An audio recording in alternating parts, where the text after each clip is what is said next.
Bismillahirrahmanirrahim. Assalamualaikum warahmatullahi wabarakatuh. Izin memperkenalkan diri, nama saya Sylvia Aprilia, NPM 191111099. Di sini saya akan mempresentasikan hasil jurnal saya yang berjudul Manusia dalam Perspektif Filsafat Pendidikan Islam. Pembahasannya adalah gambaran proses-proses penciptaan manusia dalam Al-Quran. Proses pembuahan terkait lahirnya anak manusia rupanya sudah dijelaskan dalam Al-Quran. Jauh sebelum teknologi atau ilmu pengetahuan saat ini mengungkapkan terkait proses fertilisasi, Al-Quran sudah menyebutkan tahapan proses tersebut. Al-Quran yang diturunkan 1400 tahun lalu banyak mengungkap informasi yang baru saat ini berhasil ditemukan oleh ilmuwan melalui penelitian. Fenomena atau fakta saat ini yang kemudian sesuai dengan Al-Quran menunjukkan tanda-tanda kebesaran Allah dan bahwa kitab suci umat Islam ini benar dan datangnya dari Sang Maha Pencipta. Selanjutnya adalah kedudukan peran manusia sebagai khalifatul. Dalam perjalanan hidup dan kehidupannya, manusia adalah sebagai makhluk Allah pada dasarnya mengemban amanah atau tugas-tugas, kewajiban dan tanggung jawab yang dibebankan oleh Allah kepadanya agar dipenuhi, dijaga dan dipelihara dengan sebaik-baiknya.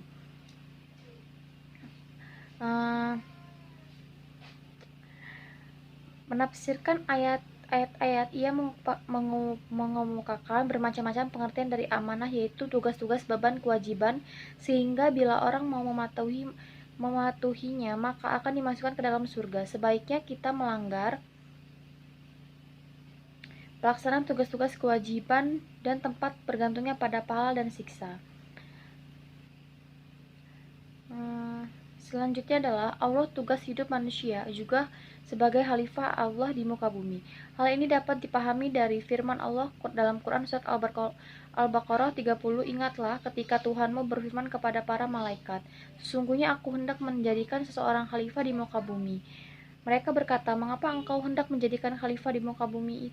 Itu orang yang akan membuat kerusakan padanya dan menumpahkan darah, padahal kami senantiasa bertasbih dengan memuji engkau dan mensucikan engkau.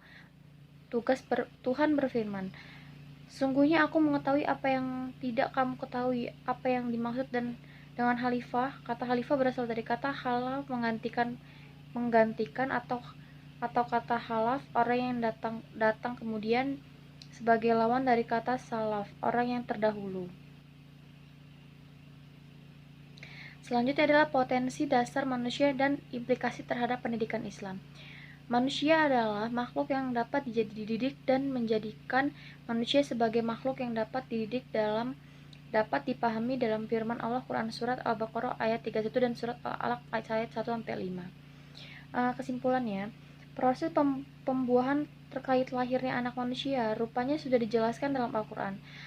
Jauh sebelum teknologi atau ilmu pengetahuan saat ini terungkap terkait proses fertilisasi, Al-Quran sudah menyebutkan tahapan proses tersebut. Al-Quran yang diturunkan 1400 tahun lalu banyak mengungkap informasi yang baru saat ini berhasil ditemukan oleh ilmuwan melalui penelitian.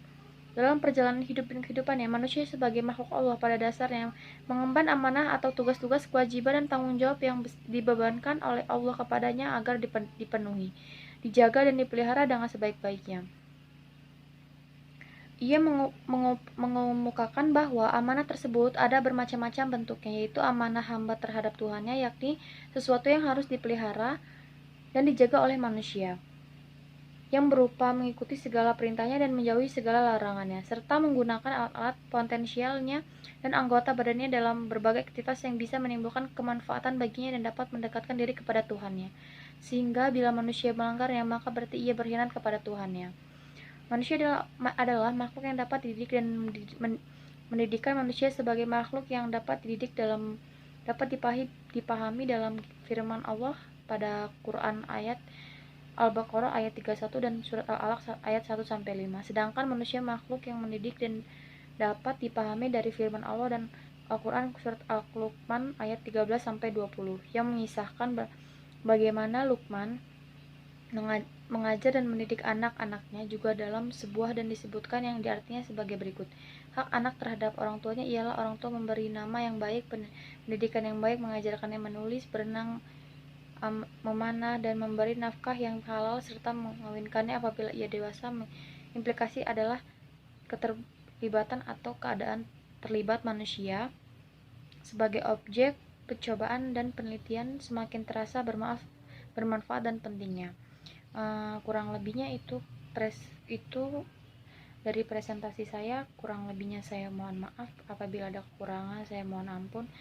Saya akhiri, wassalamualaikum warahmatullahi wabarakatuh.